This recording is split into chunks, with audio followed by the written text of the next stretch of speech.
श्री पुरुषोत्तम भगवान की जय। ओम नमो भगवते वासुदेवाय। आप सब पर भगवान विष्णु की कृपा सदैव बनी रहे। आज पुरुषोत्तम अधिक मास का 9वां अध्याय।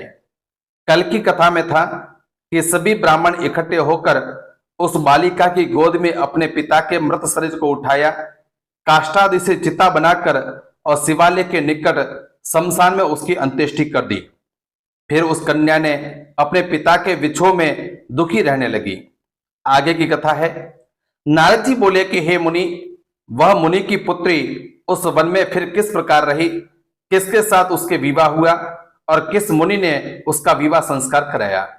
श्री नारायण जी बोले कि पिता के शौक में डूबे रहकर इस प्रकार बहुत सा उसका समय व्यतीत हो गया। एक समय सहसा ही उस वन में महाक्रोधित दुर्वासा ऋषि उसके निवास पर आ पधारे और उसकी ये दीन दशा देखी। उनका सिर महादेव शंकर की भांति जटाओं से ढका हुआ था। भगवान श्री कृष्ण अर्जुन से बोले कि ये दुर्वासा वही ऋषि हैं जिन्होंने तुम्हारी माता की पूजा से प्रसन्न होकर उन्हें देव आह्वान शक्ति प्रदान की थी। एक बार इन्हें रुक्मिणी के साथ जाते समय रथ में बिठा लिया था। मार्ग में दोनों को प्यास ने सताया। रुक्मिणी ने अपने सूखे अधरों से तालू को दिखाकर, और भगवान कृष्ण कहते हैं कि मुझे जल लाने के लिए रुक्मिणी ने कहा। मैं जल लेने हेतु पदाघात करता हुआ यानी पैदल चलता हुआ प्रिया के प्रेम में निमग्न हो उसे भोगवतीपुरी ले आया, जहां रुक्मिणी ने तृष्णा को शांत किया, पानी पिया। तो मुनि दुर्वासा ने तत्क्षण महाक्रोध किया और प्रल्याग्नि की भांति उठकर उन्होंने मुझे श्राप दे दिया। किसको? कृष्ण भगवान को श्राप दे दिया।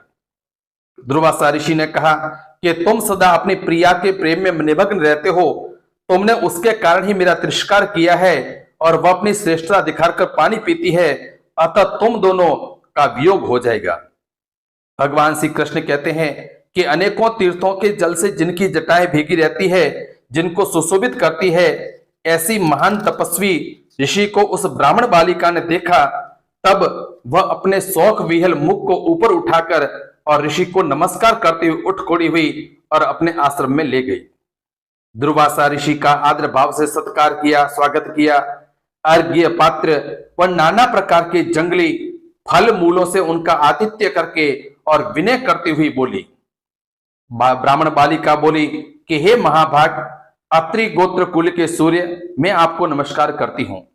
आपके आगमन से मेरे भाग्य का उदय हुआ है। आज मेरे सभी व्रत सफल हुए हैं, सभी पुण्य सफल हुए हैं। ऐसे वचन कहकर वह बालिका मौन हो बैठ गई। फिर दुर्वासा ऋषि बोले कि हे पुत्री, तुझको धन्य है, तुमने पितृकुल का उद्धार किया है।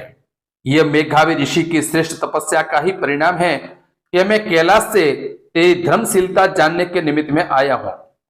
अब मैं जल्दी ही बद्रिकाश्रम पहुंचूंगा, वहां श्री बद्री नारायण के दर्शनों की इच्छा से जा रहा हूं।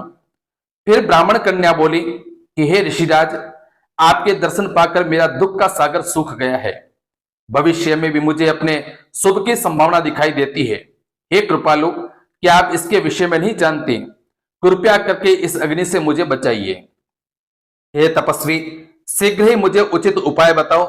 मुझसे विवाह करने का कोई भी इच्छा नहीं करता है, इससे तो मैं शुद्रा हो जाऊंगी। इसी भय से मैं न तो सो पाती हूं, न मुझे भोजन की इच्छा होती है। हे मुनिराज, अब तो मृत्यु के अतिरिक्त और कोई मार्ग नहीं सूझता है।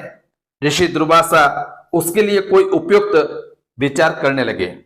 अतः श्री पुरुषोत्तम माहात्म्य 9वां अध्याय संपूर्ण है। आपको ये अध्याय और वीडियो कैसा लगा कमेंट करके बताएं। वह चैनल को सब्सक्राइब, लाइक व शेयर करें। जय श्री कृष्ण।